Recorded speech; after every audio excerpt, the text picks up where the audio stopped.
Okay. Let's get started then. Today is April the 4th. I welcome everyone to Charlotte County Computer Group. And let's stand for the Pledge of Allegiance, please. I pledge allegiance to the flag of the United States of America and to the republic for which it stands, one nation, under God, indivisible, with liberty and justice for all. Thank you. Okay, do we have any new members here tonight? No new members? Oh, okay. Can you take a microphone up to him and have him introduce himself? We'd like to put you on the spot right away. Like to know who we have.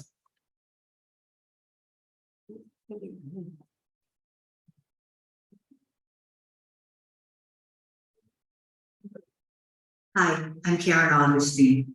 Oh, hi Karen. Hi. Yes. Oh, and Karen has been in the office, what, 3 times now? I think so. The brand new member. Yeah.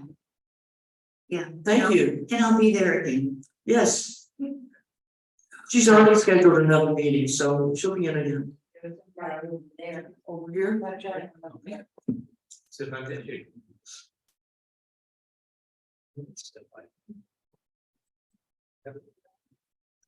We're Keith and Sandra Weber. Well, welcome. You want to tell us a little about yourself, or just, I mean, name's enough. That's all, if you wish. Yeah.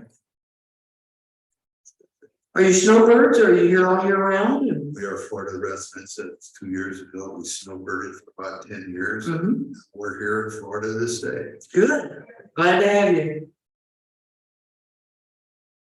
Okay, anyone else, any other new members? How about guests? How many guests do we have in the audience? I see a few faces I haven't seen before, so do we have any guests? Nobody wants to volunteer as a kid. I guess nobody say yes. And let me just put a plug in for Karen as well. Karen is stepping in and doing office work.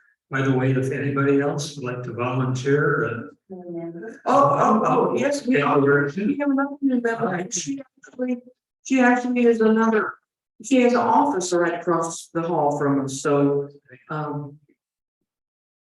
good evening. My name is Joan. I'm located in the office right across from your office. And so I get to talk to you guys all the time. okay. I'm with CARE, Center for Abuse and Rape Emergencies.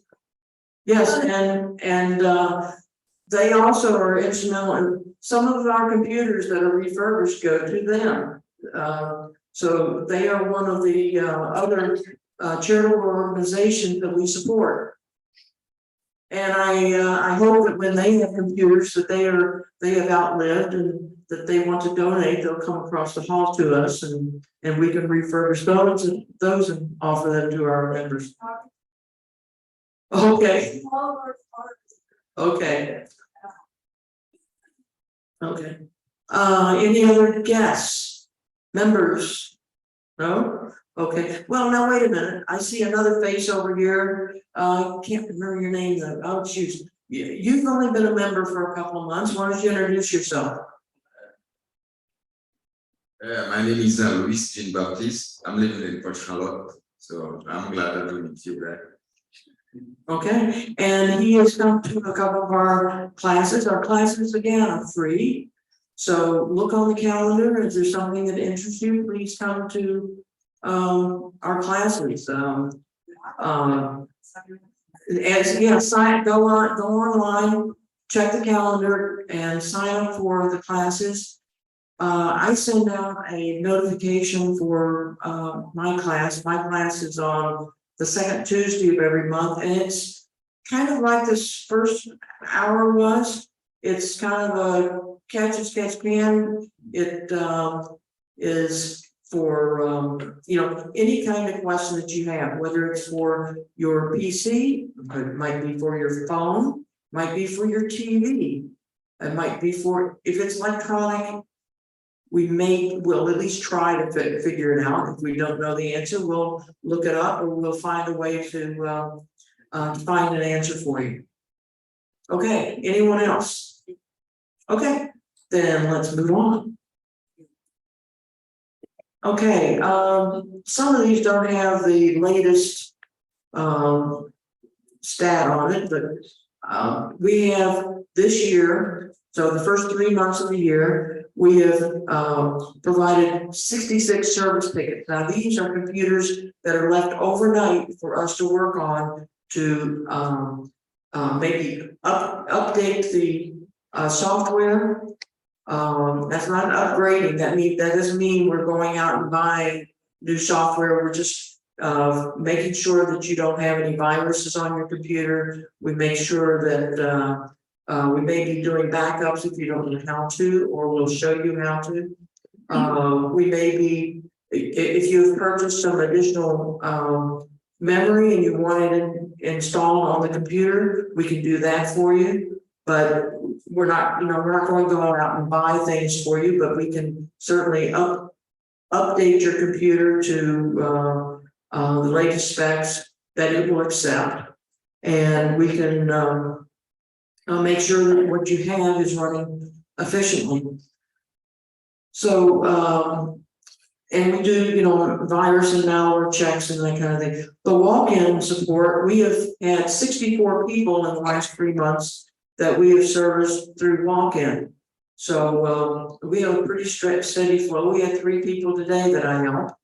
And each day we have a different person in the office that is capable of helping with service requests. So each of us has a little different skill set, but we can most of us can handle most items, but there's some things that we can't, and we'll own up to that, and we'll return it back to you to say, oops, I can't figure this one out. So, and if you have Apple products and you need some support, I would recommend contacting Rose. She is our resident expert on all things Apple, or most things Apple, and the rest of us can help with some things Apple. I can help with most things related to an iPhone and maybe a tablet, but not nearly as extensive as Rose can. Now, another thing is that if you have any product that you're donating, especially if it's an Apple product, or if it's a Microsoft Surface product, which has the same problem. I'm going to call it a problem because it creates a problem for us. I know you want to make sure that no one can get to your data and you want to wipe it clean, but please, you need to make sure that you provide us with a way to get in to the computer to be able to refurbish it and pass it on to someone else. If you just factory reset it and hand it to us, we can't do a thing with it. The reason is that Microsoft with Surface 3 product and Apple with everything they have said, okay, I'll let you set up a new user on this, but before you do that, I want you to sign in with the last credentials that you used. So if you're not the current owner of this, and you don't have that owner's password just to get in to add a new user and erase them, the other one back out, we can't do anything. It is totally locked out. We might as well take a sledgehammer and throw it in the wastebasket. Just can't do a thing with it. So please, if you are donating something that is an Apple product, you can come into the office and you can sit down with us and let us erase everything for you and set it up as a new user, just a generic new user that has no credentials, it has no authority for everything. but doesn't have any authority to do anything with your data. We can sit down with you, make sure all that's done, and then you can donate it. And it would, if we did that, we could do that in certainly in an hour, but probably in 15 to 30 minutes, right? Yeah. At the very least, if you're donating one, if a neighbor gives you one, before you bring it in, make sure you or they go to the settings page. And if you click on your name at the top, then go over to the next column all the way down, it will say sign out. At the very least, sign out so that it is not connected to you. But we still will need the login and password, possibly, depending on what else we find. There have been a number of iPads in particular that, yeah, there's no way I can refurbish, reset anything if that hasn't happened. And that's very unfortunate because, you know, Apple makes some beautiful products. And even though it may be an older version that you can't do a lot of things on anymore, you can still do some things.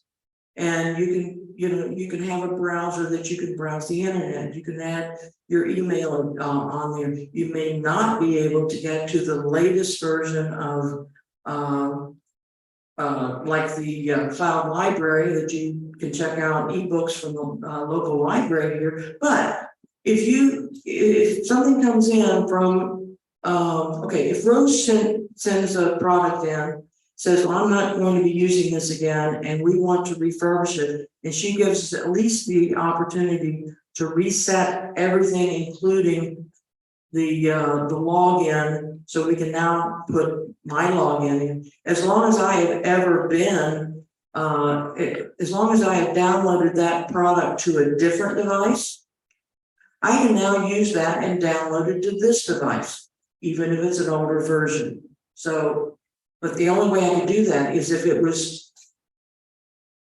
I had that password. I mean, if I put my own password, got hers off, but I did it where I initially used hers to set up the new device, the device as a new user.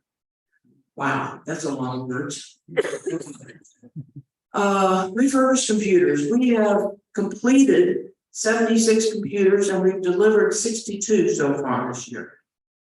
Membership, I don't have an updated membership number, but last month it was 339. Some of the benefits, I know I've gone through this every month, and if you're tired of it, tell me to shut up, but I think it's very important. Some of the things that you get automatically with your $35 membership or $45 for a 2-member family. We provide benefits to the community in providing children with desktops or laptops, depending on age and the grade level, and they have to be recommended by the school counselors or a teacher. We supply computers to homeless people through St. Vincent de Paul. We also provide veterans with computers and other 501c3 organizations, and we provide computers to organizations like CARE. So that's very important. We have scholarships that we give out each year, and we just went through a cycle. We're giving out 3 scholarships to, you want to talk about the scholarships? Every spring, the organization offers a $1,000 scholarship to a graduating senior from Lemon Bay High School, Port Charlotte High School, and Charlotte High School. We are in that process right now. The board just approved the 3 awardees for this year. Debbie Kreider, where are you sitting, Debbie? Okay, Debbie and I are working on that right now. Debbie will be taking over the scholarship as scholarship rep. Both she and I will attend the 3 school award ceremonies, which occur the first full week of May. And then after that, we'll be able to publicize information in the bites and in the newspaper. Thank you. Okay, and of course, you understand that we also have these little goodies. We have drawings for door prizes for refurbished computer and for 50/50. And our membership also gives us free membership to another organization called APCUG. And the presentation we have tonight and some of our other presentations that we have had with the organization are through our membership with that organization. Another group a computer group that is located out in Arizona, I think, well, no, they're located all over actually, but I think they originated in Arizona, is Tech for Senior, not seniors, but senior. And so the video we're going to see tonight is from Tech for Senior, which is also a member of APCUG. Also for members can can donate $50 for to receive a desktop computer with mouse and keyboard and monitor. Sometimes it comes with a speaker. This particular one does come with a speaker also, or $75 for a laptop. And we got many different laptops, but we're reserving the better quality laptops for our members. And for a donation of $75, you can get a very high quality, used, refurbished laptop computer. Okay. We're doing some promotion through Nextdoor, and we've had several members that have posted on that, and we've gotten members into our organization through that. Please use, check us out on Nextdoor and comment in Nextdoor about what you find here. I think it'll interest other people. Okay, we always need members for setting up the tables and chairs and so forth for our meetings for the Military Heritage Museum. If anyone is willing to come a little bit early to help set up and a little bit late to tear down. It doesn't take a lot of time now because we have it pretty much down to what we want to do. We don't have too many hiccups anymore. So we have that. We also have we need people on the front desk always, and Karen, thank you very much. Brand new member, volunteering already at the front desk. And we have other members in the room that frequently will volunteer at the front desk.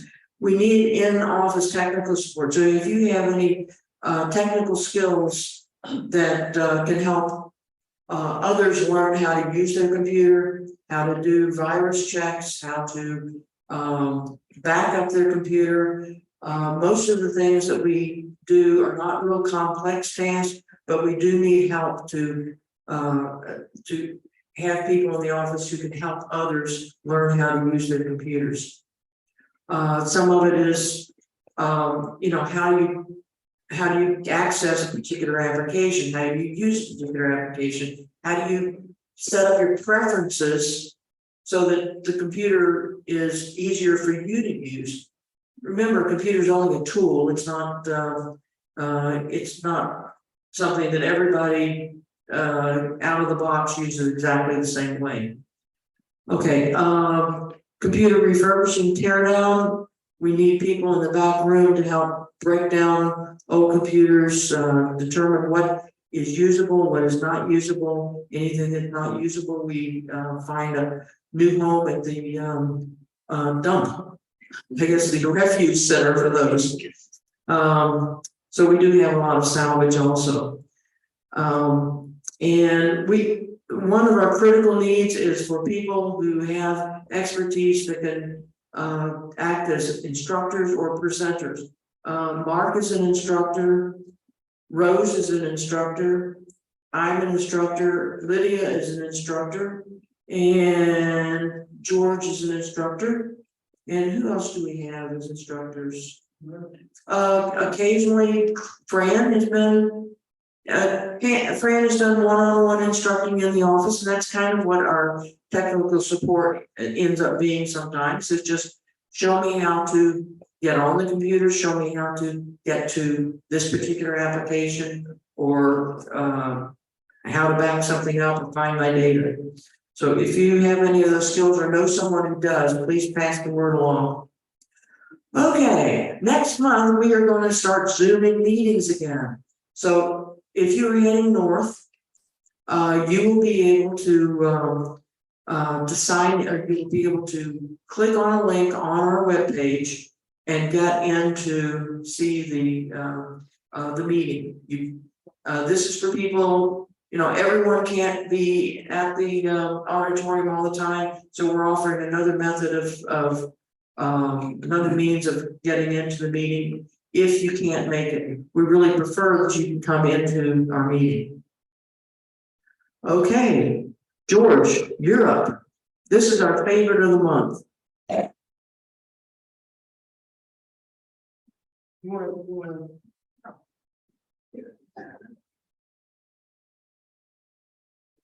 Okay, this is an AI, artificial intelligence program.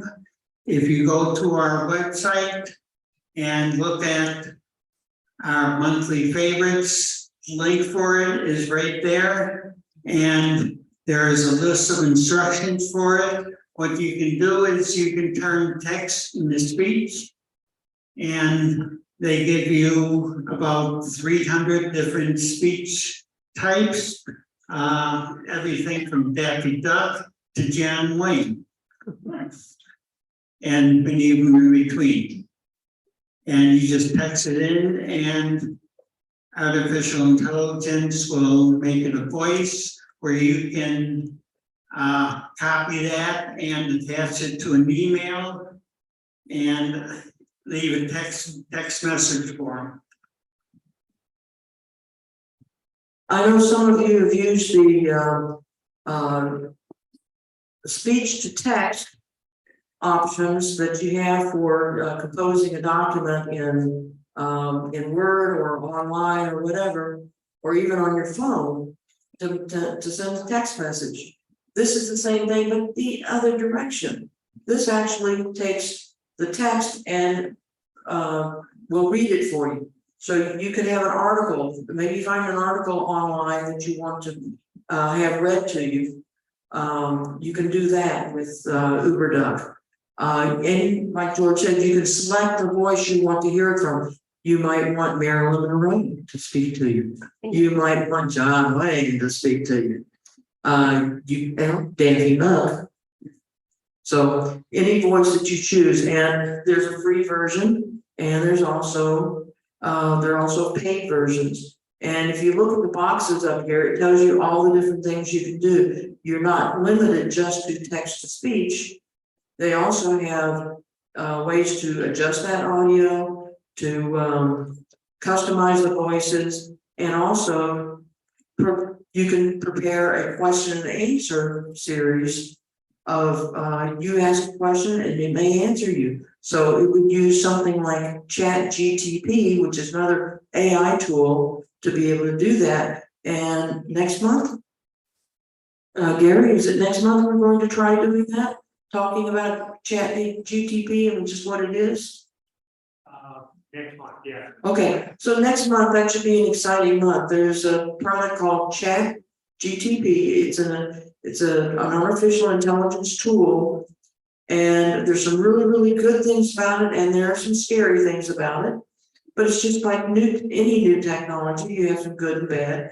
So come next month, I think it should be an exciting intro. And we're going to show an example too. Okay. So Gary, you're up. Well, you know, speaking of artificial intelligence, I've heard a rumor that we're going to have a presentation on how you use AI to pick the winning lottery ticket. You like that? I think we'll fill the auditorium. Anyway, As long as I'm ahead, I'm not. okay, this evening, we're gonna have a short presentation on, the title is Things You Should Know Before You Leave on Vacation in 2023. Now, this is a rather unique audience we have here because many of you are probably already on vacation. You've been on your vacation or your winter vacation and headed back off. So, and others are gonna say, well, oh no, I'm going over to Europe this year. Anyway, the presentation is going to give you some information on what you should know about using your cell phone. You know, Fred and I were talking earlier. Well, you know, within the US, it's not too much of a problem because many of us have larger accounts for our cell phone and the services are pretty much widespread, but you never know whether you're going to roaming, etc. So this is one way of dealing with cell phone activity. So whether you're going north, you're going south, you're going Europe, east or west, this might be applicable to you.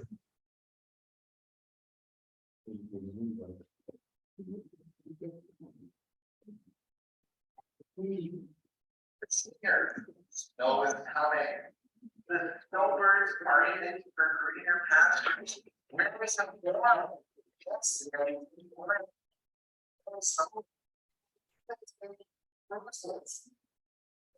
Snowbirds mind is what am I going to do for my cell phone service? I need data. I need to log in and check my bill.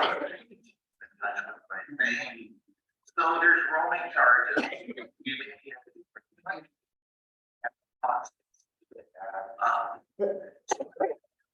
Well, maybe I'm returning for a local card. In fact, in my many years of teaching courses in Mesa, Arizona, because I was a snowbird, I taught how to purchase local SIM cards. Many people at that time didn't know what a SIM card was before. So that was a good topic to talk about. And of course, consumer cellular was a good option. Along with that, we probably parts of the world, we talked about purchasing local SIM card in different regions. My daughter lives in Australia, and oh my gosh, the SIM cards with local data in Australia are so such a good deal. But things have changed. And you shouldn't be changing the SIM card in your cell phone. Let me explain the difference that is occurring over the past few years. Let's just review what SIM cards are. SIM cards are sold by your provider. They contain the phone number you have and the software on these little, they look like little chips to communicate with your cell phone provider. But the most important thing is these little devices, these little chips, have your phone number on, and they're the identifying factor that allows you to connect with that number. Now they fit in your smartphone, and they're often hard to put in because they're tiny. You need a steady hand and some good eyes to be able to change them. Now, a lot of times when you purchase your phone at Verizon, you take your phone in the back room and come out and it just works. And that's because they have put this little card in your cell phone for you. There's a little sliding gate in the side of your phone or on the bottom, and you put a little device in there and it pops open this gate and you put the card in there. And once that's closed, then your phone connects with the cell phone service and you're ready to go. Now, fortunately, we're getting rid of these physical SIM cards, and as we move forward, we're getting into electronic SIM cards, so we don't have to mess around with these little devices and try and put them in and take them out. So good news, a lot of the newer phones now are usually SIMs, which is just software. You don't have to mess around with these little devices. If you do have to take your SIM cards out and store them because you're putting another one in, don't you lose that SIM card, because then you'll lose your phone number, and that is a big problem as we're going to talk about. A term that you've heard a lot more over the past 5 years is a thing called two-factor authentication.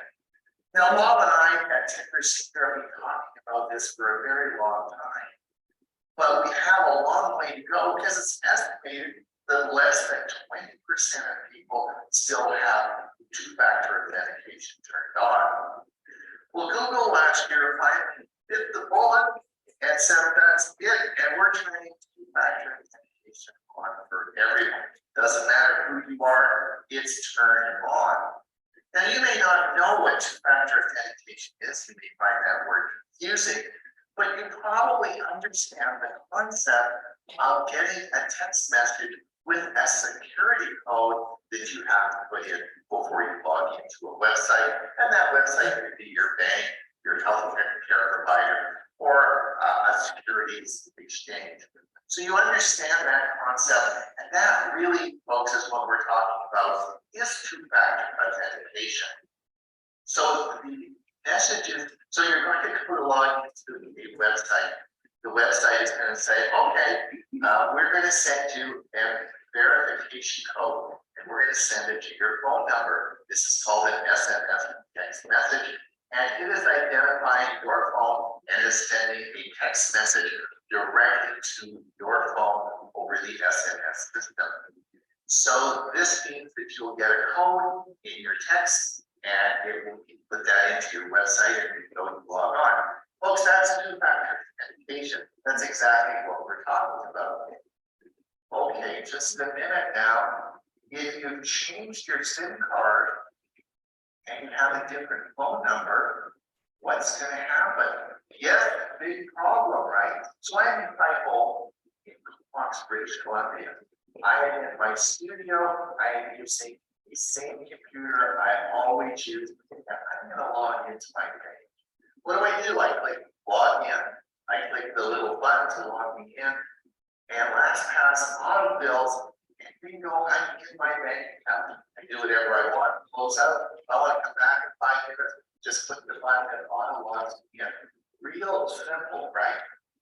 Well, it is, but what you don't understand is your bank has put a very sophisticated tracking device in the form of a cookie on your computer.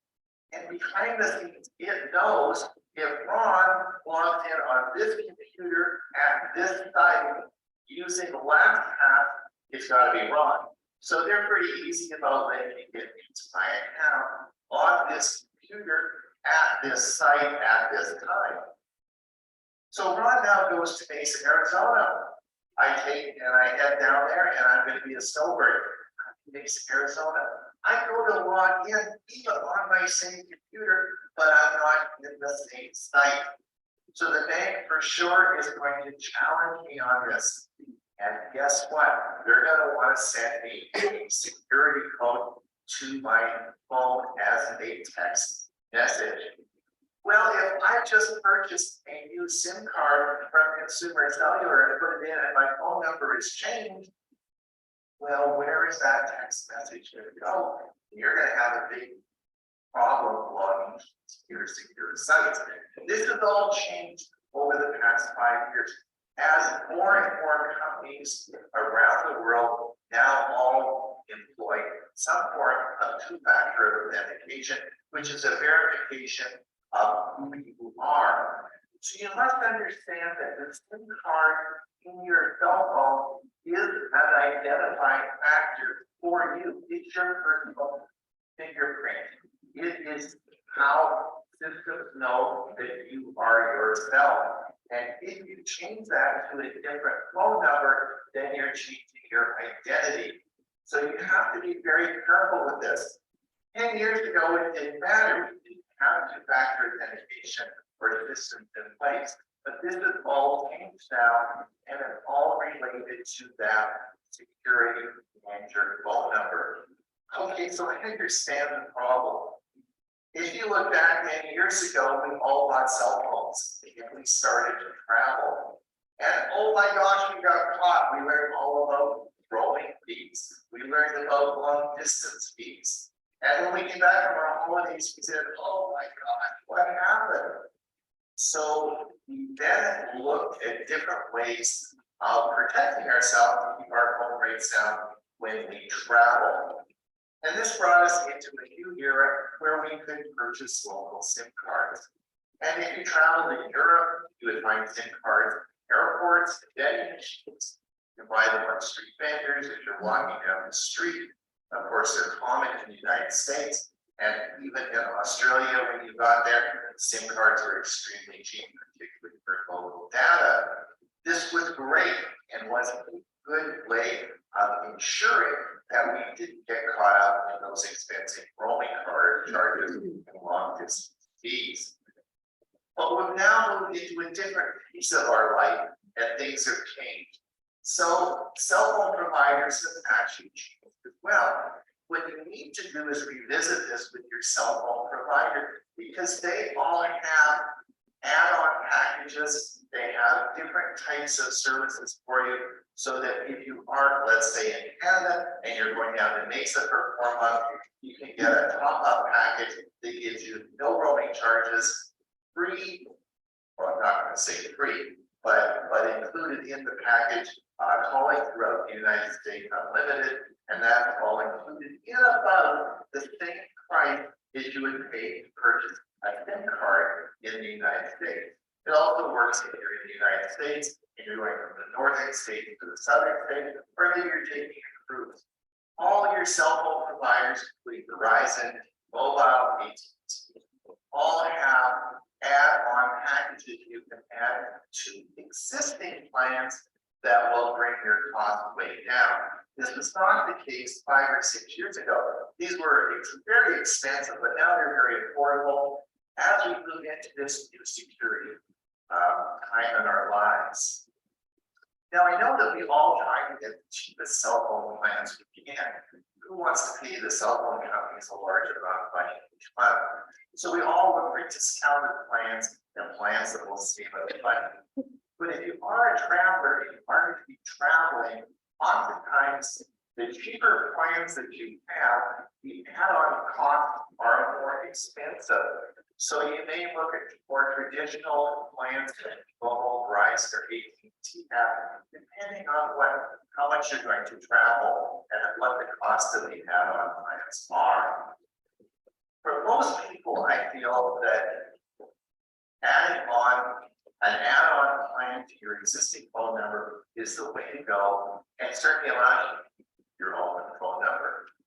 So as snowbirds, we're racing out the door. We've got a lot on our mind. We're going to have a great holiday and travel someplace warm.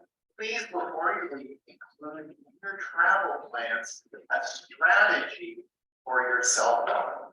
Please remember that the service that you have provided by your cell phone provider is related to a geographical location.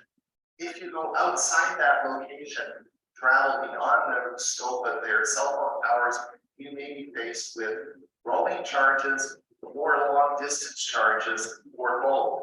And these can add up to a significant amount of money, even going short distances like to Mexico from southern United States. So you want to be very careful and have a plan in place. I think it is so important that your plan includes keeping your same phone number. So look with your cell phone provider and get an add-on or top up or whatever they call it, so that you can keep your own phone number, but not incur roaming or long distance calls. All these providers have these, and I think it's important that you keep your same phone number, because when you're traveling, you may need to access healthcare records, you may need to access your bank. There are certain services that you may need on the road. And if the communication to you is through a text message with a code, that is going to go to the wrong cell phone, and is very difficult to change. So remember that when you're traveling, include this idea in the strategy for your holiday this winter. Ron Brown with Tech Receivement. If you enjoyed this video, please click the like and subscribe. Have a great day and enjoy your winter vacation. We'll talk to you soon. Okay. Okay, I'm gonna pull this away from me so it doesn't get too loud. Anybody have any questions? Oh, wait a minute, I have a comment. A few years ago, we took our boat over to the Bahamas for a couple of months and, we were thinking about getting an extra plan on top of our cell phone plan. Well, we didn't do it that way. When we got over there, we found out that we could get a Bahamian phone for $100 that included 300 minutes. And we weren't going to be calling back and forth very often, but it gave us those minutes where we could call around while we were on vacation. And then as long as we sent $1 every year to the cell phone company, we could keep that same number and all of our minutes would be increased again year after year after year. So that's another option that you have. That was amazing. We thought that was wonderful. Yes. First time we went to Australia, we came back home and my husband had an $800 phone bill. Right, I was looking at the options and the, what I found was, they were astronomical, so we said, we're just not going to do it. Now, we also had the opportunity to use Wi-Fi over in the Bahamas, so that we didn't have to use, the cellular tower to get all of our data and everything else. So that's another option too. Anybody have any questions about the program? Well, you have one. Okay. Okay. George? One comment is, if you're going to either Canada or Mexico, check with your provider. Some providers provide, your phone is good throughout Canada and Mexico, depending on the provider. Others of them let you do 60 miles inside the border. So double check with your provider to see exactly what's covered. Yeah, mine was, now this was many years ago. This was 10 years ago. And so the options weren't as good as they are now. But just going out of the country then was, I think it was like $80 a day. And I thought, no way, 2 months, we're not going to go 2 months at $80 a day to be able to make a phone call. So that $100 investment in a phone for our 2 months was well worth it. Okay. Another alternative, this is not as good quality as your phone right now, but with Magic Jack, if you buy a Magic Jack, they run about $54. And you have a US phone number, and if you're out of the country, you can use the Magic Jack from anywhere in the world and call back home. Plug it in and you are a US resident. It doesn't matter where you are. You can be in New Zealand and you're actually in the US. Yes. You get them. You can get them at Amazon, you can get them at Best Buy, probably at Walmart too. You can get them just about any place. They're what, $39 or something? Okay, the last time I saw it was $39, but I don't have one. But I know a number of people, number of members that have them. I don't know anyone specifically, but we've had a lot of people that have had. You have it? Okay. So yeah, it's a wonderful way to get a local plug-in telephone that I don't want. I'm gonna roll around with my phone in my pocket. But for those who want a wired phone, that's an option. Yes, hold on. Go take that phone out, and I can answer the question. With Magic Jack, Yeah. there is a one-time fee of, I believe it's $49 now. It's hard to say, and there is no other charge. It's renewable every year, the renewable is about $25. So if you're gonna go out of the country, the Magic Jack is made for your home phone, but there is a app on for cell phones that you can use your cell phone on your Magic Jack. Let me pose a question. Earlier this evening, we saw all those connectors that are opportunity. What's the chances that you're gonna take your US landline phone and go to London and expect the jack to be the same? Okay, there's another option. Do you know that you can get a Google Voice telephone line that is good any place in the world? And you can send text messages and you can have voice to text and text to voice. On that, okay. Do you anybody have a voicemail that, when you get a voicemail in, it actually converts it to text? Yeah. Mine does that. So, and a lot of times if I don't know who's calling, I will set it to go to voicemail, and then I can read what they're asking me to do. And it usually includes a phone number too, so I can get back in touch with them. So there are many different ways that we have now to communicate that we didn't have just a few years ago. And so Gary, that was a very good observation. You can connect your computer. I mean, people are either going to take their cell phone or a tablet or maybe a laptop computer when they travel, and you can get a Google Voice account that goes to a different account than your cell phone or your landline, and you can then check on your messages when you get someplace that you have internet access at a low cost. Good option. Okay, any more questions? Okay, let's see who's won some stuff then. Okay, we have our, whoops, let's start down here. We have our door prize.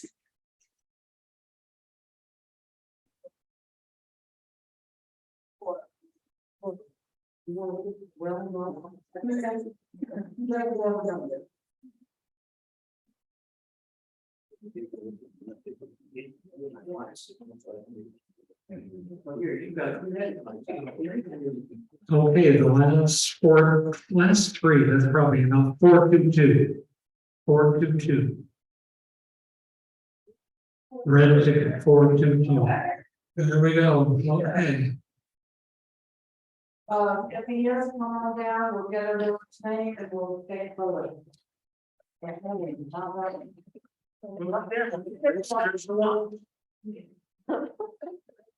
Okay, last three, 417. 417. 417. Okay, There we go. very good. Your name? Terry. Terry, okay, when you, after the thousand on down, and we'll get the photo. Really, you want to take one? Okay, the number is 436. 436. Okay. Okay.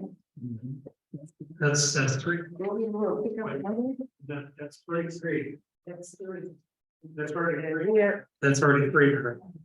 we have four. Oh, okay. We're already four. All right. 403. Here. Okay.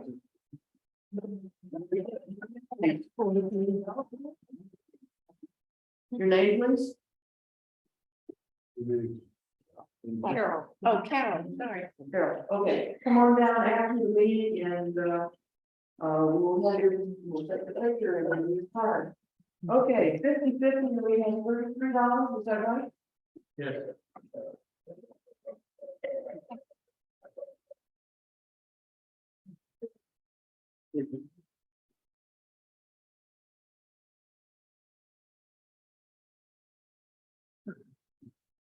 from the last, 337.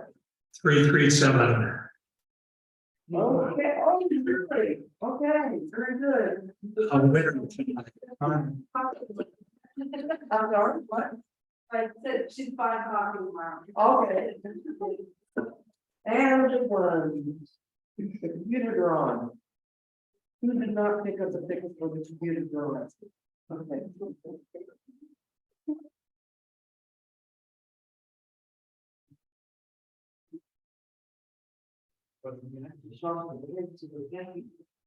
Okay, and number is 002.